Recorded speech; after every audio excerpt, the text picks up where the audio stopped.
muito boa tarde. Começa agora o Agrimercado. É o mercado agrícola no meio do dia, aqui no seu canal AgroMais. 24 horas de agroinformação. Hoje é terça-feira e o nosso destaque do mercado hoje vai para o petróleo. Petróleo descambando no mercado internacional.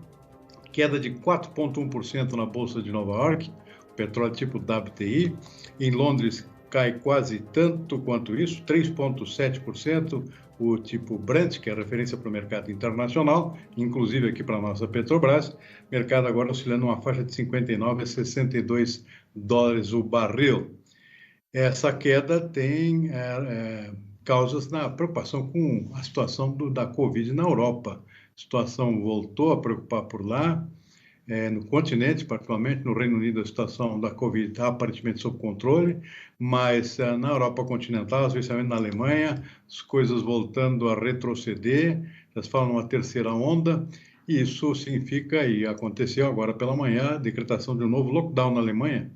E, claro, tudo gera preocupação porque significa nova trava na recuperação da economia, menor movimentação de pessoas, consequentemente menor demanda por combustíveis. E o petróleo acaba refletindo isso muito diretamente. E a queda, portanto, é bastante expressiva, como a gente viu. 4,1% não é pouca coisa. Claro que tem o lado positivo, potencial disso aqui, que é o reflexo nas cotações dos combustíveis aqui no Brasil. Possivelmente isso deve levar a Petrobras a um novo corte no preço dos derivados internamente, caso permaneça essa cotação lá fora. Pode ser ocasional, pode ser que não. Caso permaneça essa queda, podemos ter novas quedas no mercado interno aqui dos preços dos combustíveis, já que a política da Petrobras é de importação direta das cotações do petróleo para o nosso mercado interno. Claro, depende das condições do câmbio também.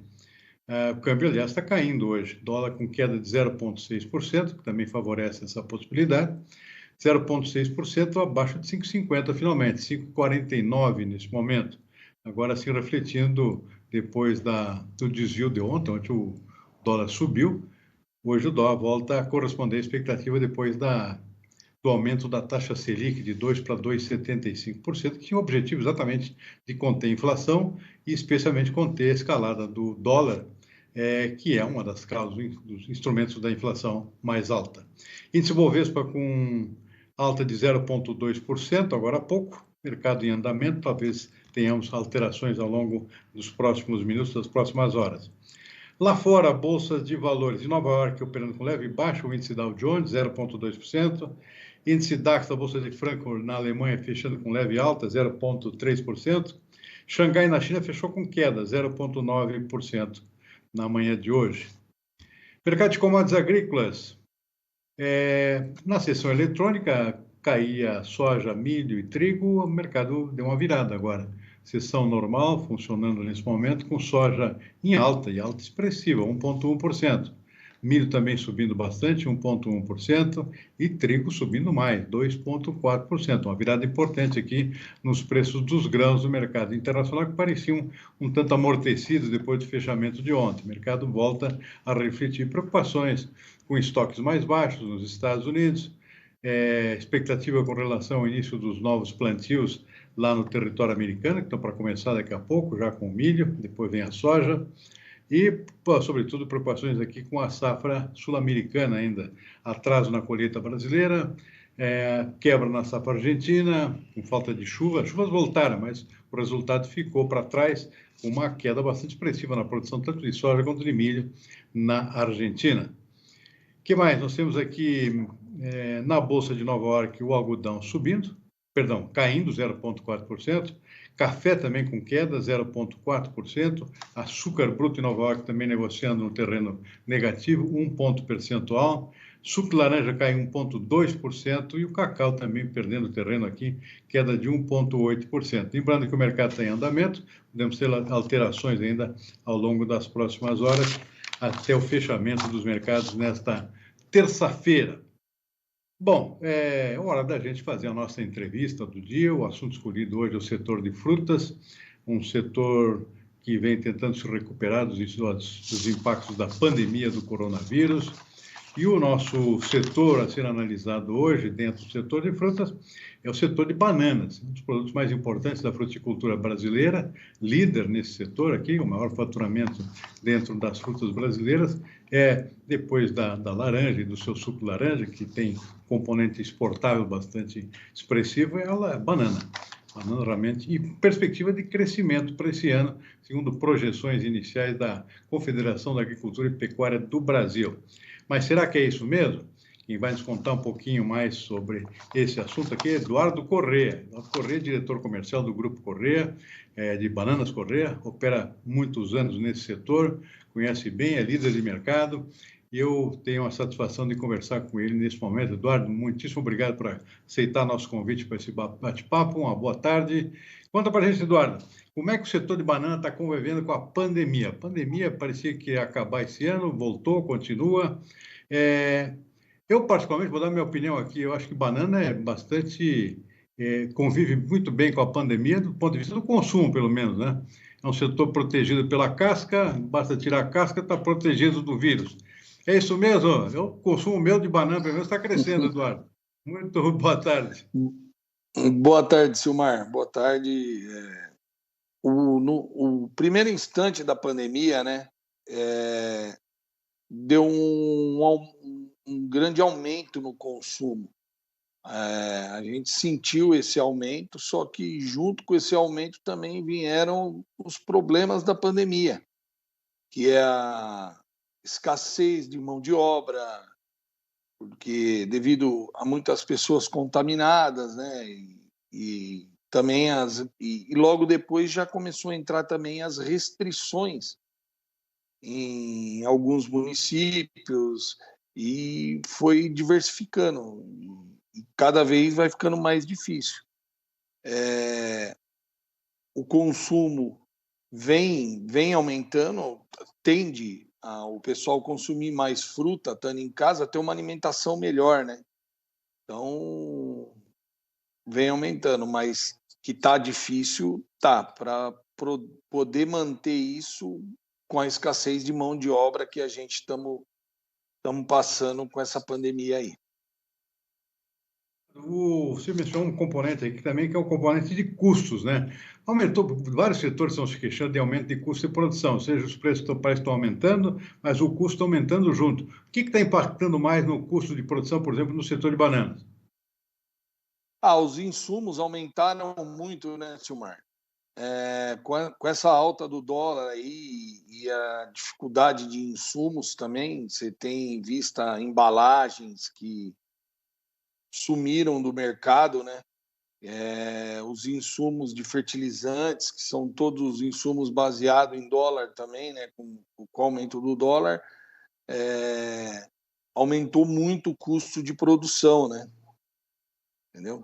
Tivemos uma ligeira alta no preço da banana nos últimos meses aí, mas foi devido à escassez de produto, né? E uma vez que o preço sobe por escassez, você também não tem o produto para vender, então não adianta muita coisa, né? É meio ilusória essa alta de preço. Entendeu? Agora, a produção está indo bem, Eduardo? Como é que está em termos de produção, em termos nacionais? O setor de banana é bastante pulverizado em termos nacionais. Por exemplo, a sua região é mais sudeste, temos o sul também, tem a Bahia também, que produz banana. Como é que está setoralmente esse setor? A produção está indo bem?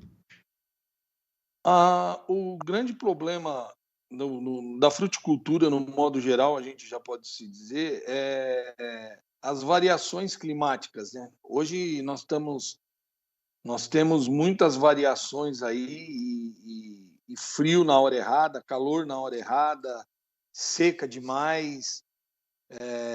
No nosso caso mesmo, no Vale do Ribeira, nós passamos um período aí, no final do ano, um período muito grande de estiagem, fazendo com que diminuísse muito a produção.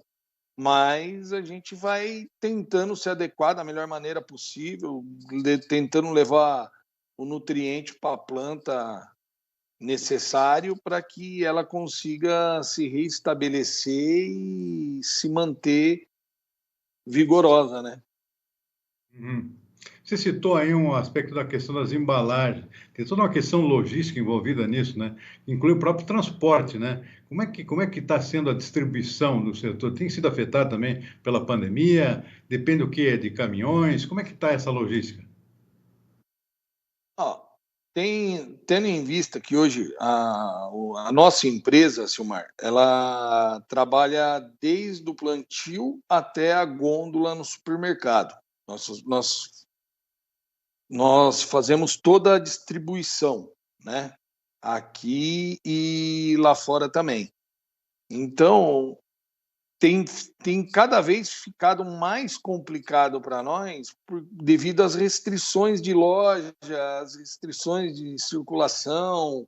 A logística tem que se desdobrar em 10 para poder atender a demanda do mercado, continuar mantendo as lojas abastecidas e, e dando todas essas voltas, né? Porque uma hora é um município que está fechado, outra hora é outra, e aí você tem problema de circulação de horário, não tem como o funcionário chegar na empresa.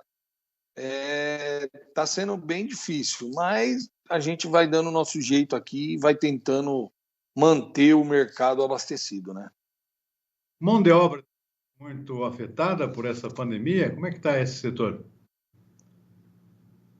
Silmar, hoje a gente está procurando manter um distanciamento, então na onde a gente pôde, a gente diminuiu o quadro de funcionários trabalhando junto, tentou ampliar mais, levando boa parte do nosso pessoal de operação interna para trabalhar home office, né? E o pessoal que é de operação mesmo, que não tem jeito, a gente vai tentando manter o distanciamento deles lá, mas vai, tudo fica mais complicado, né? Fica mais difícil. E Sim. tem o grande fator que é as pessoas que possam estar contaminadas, tem o afastamento. E isso hoje no mínimo 5, 10% toda semana você tem aí de afastamento de pessoas que possam estar contaminadas, e enquanto a gente não tem a garantia, a gente não traz ela de volta para o quadro, né? Sim, sim. Voltando à questão do consumo, você falou aqui em possível aumento do consumo. Agora, os restaurantes fechados, isso aí também é um impacto em termos de consumo. Isso tem sido compensado pelo consumo dentro de casa? O pessoal em home office tem compensado a queda nos restaurantes, por exemplo? O que a gente tem sentido é isso daí, Silmar, que as pessoas passaram a consumir mais fruta dentro de casa, até mesmo pela preocupação com a saúde, né? Tendo em vista que você tendo numa alimentação correta, você usa muita fruta, né? Então o pessoal passou a ter mais, se conscientizar mais sobre esse consumo, entendeu? Então aumentou bastante, sim, o consumo aí. Eduardo, fala um pouquinho sobre tendências para esse ano. O setor de bananas vem buscando ampliar a sua participação também no mercado internacional. Embora o grande mercado da banana brasileira é o próprio mercado interno, isso eu acho que é o grosso do consumo, nós temos algumas bicadas em termos de exportação, especialmente países do Mercosul aqui. Isso já é bastante comum para a Argentina, por exemplo, nossos vizinhos. Mas há um projeto no sentido de ampliar esse mercado. Isso parou com a pandemia, está evoluindo? Como é que está essa perspectiva? Ó, Silmar, nós começamos o ano de 2020 bastante ansiosos e foi até uma válvula de escape nossa, foi a exportação, né? Então a gente vinha trabalhando já voltado há uns 5, 6 anos, se preparando para poder atender o mercado externo, né? Porque não é do dia para a noite que você chega até lá, mas graças a Deus a gente estava pronto, tudo certo e começamos a exportar, estamos exportando, mas deu meio que uma freada no crescimento em si, pela falta de insumos, certo? Hoje, o grande problema nosso é a falta de, por exemplo, caixa de papelão, as bolsas que vão dentro da caixa, que são os sacos plásticos, né, para proteger a fruta. Então, isso daí está faltando muito. Mas a demanda está muito grande, até mesmo porque hoje ainda os produtores brasileiros ainda são poucos os que estão já preparados para exportação. Mas vem uma grande leva aí de produtores que estão cada vez mais especializando, trabalhando de forma melhor, trabalhando a parte ambiental e socioecológica da empresa para poder atender esse mercado, né? Porque um dos diferencial nosso lá fora, por exemplo, foi a nossa responsabilidade ambiental e a responsabilidade com a fruta num todo, né? A segurança alimentar, no caso, né? Que nem agora mesmo a gente está lançando um produto lá para fora, que vai ser a primeira banana do Brasil, com o sistema do blockchain. Sistema de rastreabilidade via blockchain. Muito bom. Olha, Eduardo, para finalizar, como é que você está vendo a perspectiva para o ano? Será que vamos terminar o ano com rentabilidade para o setor de bananas aqui no Brasil? Na confrontação entre preços que estão um pouco melhores com o custo, que também está subindo, qual é a perspectiva? É uma perspectiva ainda positiva ou você vê com preocupação o resto do ano? Silmar, é muito inseguro a gente hoje falar em crescimento ou em queda, né? Eu acho que a gente tem que trabalhar de uma forma mais se reinventar mais a cada momento e tentar fazer da crise um tempo novo de aprendizado e com isso trazer novas formas de trabalho para dentro da empresa, né? Então a gente tem que se reinventar para poder se manter no mercado, que eu acredito muito no nosso país, eu acredito muito no nosso mercado e eu acho que pós-pandemia vai vir muita coisa boa por aí, viu? Muito bom. Está aí Eduardo Corrêa, diretor comercial de Bananas Corrêa, um grupo dos mais importantes na fruticultura brasileira. Eduardo, muitíssimo obrigado pela participação aqui no nosso Agrimercado. Volte mais vezes. Uma boa tarde, um grande abraço e um sucesso para esse setor aqui nesse ano complicado ainda de 2021. Obrigado, hein? Obrigado a você, Silmar. Uma boa tarde. E sempre que precisar, estamos aí. Obrigado. Muito bem, vamos em frente. Vamos dar uma conferida rápida no nosso mercado físico. Hora de conferir aqui como é que está o pulso do mercado, começando pela soja. Vamos ver os preços da soja, como é que estão nesse momento. Estão vendo aqui muitas variações. O mercado oscilando bastante por causa do câmbio, né?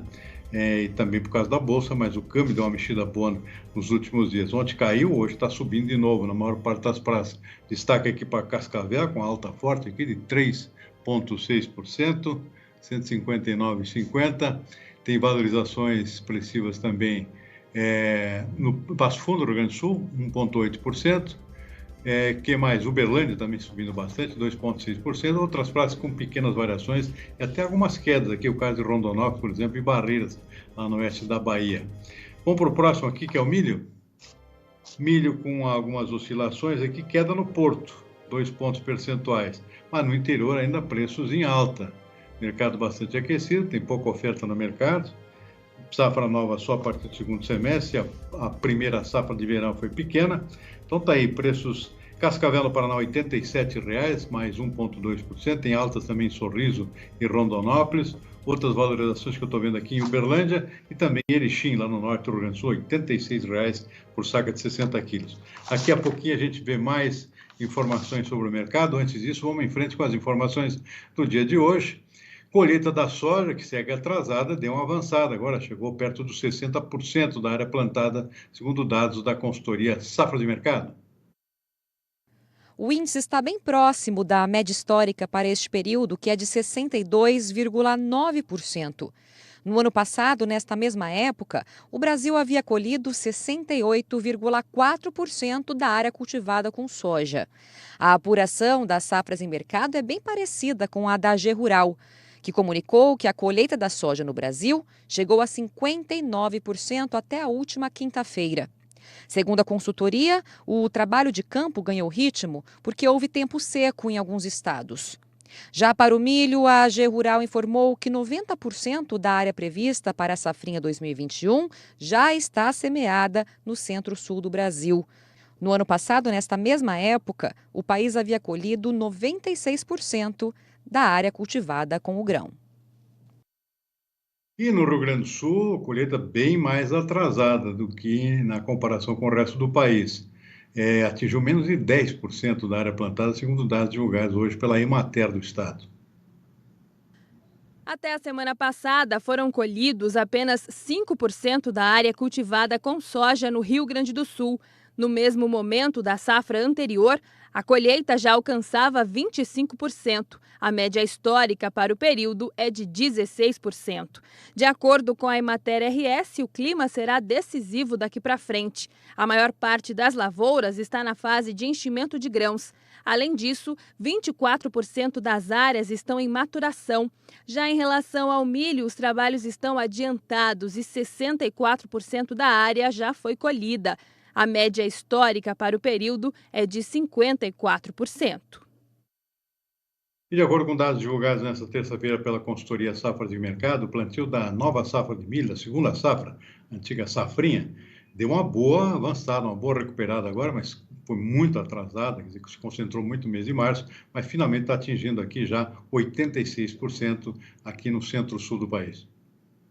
No mesmo período do ano passado, o cultivo atingia 90,3% da área, de 13.270.000 hectares da safrinha 2020, enquanto a média de plantio para o período nos últimos 5 anos é de 96,1%. Os trabalhos atingem 77,9% no Paraná, 82,8% em São Paulo, 78,2% em Mato Grosso do Sul, 81,7% em Goiás, 96,8% em Mato Grosso e 64,4% em Minas Gerais. Na região do Mato Piba, os trabalhos atingem 47,2% da área estimada, de 952 mil hectares, contra 34,9% no mesmo período do ano passado, que teve área de 935 mil hectares. Exportações brasileiras de carne suína, puxada, claro, pela China, alcançaram o índice mais alto nos últimos 6 meses, segundo dados da consultoria, da Scott Consultoria. Os novos casos de peste suína africana na China aceleraram a demanda pelo produto brasileiro. Após registrar alta de 6,12% no primeiro bimestre, a demanda pelo produto brasileiro segue firme. No acumulado de março até a terceira semana, o volume exportado chegou a 66.157 toneladas. Segundo dados da Administração Geral de Alfândegas da China, as importações do produto cresceram 26,2% em volume no primeiro bimestre, totalizando 700 mil toneladas. Vamos para a segunda parte do nosso mercado físico, preços do interior do país na manhã desta terça-feira. Vamos lá para o boi gordo. Preço do boi gordo com algumas alterações positivas aqui. Norte do Mato Grosso, R$ 300, mais 0,3%. Campo Grande, Mato Grosso do Sul, 305, mais 0,7%. Triângulo Mineiro também com alta, R$ 308 pela arroba. Noroeste Paulista, aqui preço segue estável, em R$ 315 arroba. Vamos para o café. Preços do café com poucas alterações. Sul de Minas, preço estável em R$ 710 por saca de 60 quilos. Cerrado Mineiro, 715, caindo um pouquinho, 0,7%. Zona da Mata Mineira, R$ 500, mais 1 ponto percentual. Preço estável aqui para o Conilon, Vitória do Espírito Santo, 435. E estabilidade também do Arábica aqui no Noroeste Paulista, em R$ 700 por saca de 60 quilos. O que mais? Temos o arroz aí também? Preço do arroz em casca, pequena variação aqui de 0,1%. Estou vendo aqui preço em Santa Maria, centro do estado do Rio Grande do Sul, principal estado produtor, em R$ 86,55, saco 50 quilos, arroz em casca. Turvo, Santa Catarina, R$ 84,35, também com valorização de 0,1%. Para finalizar, temos o algodão aqui também. Algodão com variação positiva de 0,4%. Lá no oeste da Bahia, por exemplo, R$ 162,50. E só para finalizar, tem mais um dado aqui de preço, farelo de soja caindo. 3,6% aqui, base Ponta Grossa do Paraná, R$ 2.700 a tonelada. Não sei se vai durar muito tempo, porque a soja ainda tem chance de voltar a subir, consequentemente o farelo acaba acompanhando. Muito bem, vamos finalizando o nosso agrimercado desta terça-feira com o índice de confiança do consumidor, divulgado hoje pela FGV, diante do atual cenário da pandemia da Covid-19, do estresse do sistema de saúde, temores com o desemprego, o índice de confiança do consumidor brasileiro caindo, segundo esses dados divulgados pela FGV. O índice de confiança do consumidor caiu 9,8 pontos nesse mês de março para 68,2 pontos, que é o índice mínimo desde maio de 2020. Nós vamos ficando por aqui, portanto, com o nosso agrimercado desta terça-feira. Uma boa tarde, lembrando que 18h30 estamos de volta com o Consultor AgroMais e o fechamento dos mercados agrícolas e financeiros nesta terça-feira. Boa tarde e até lá.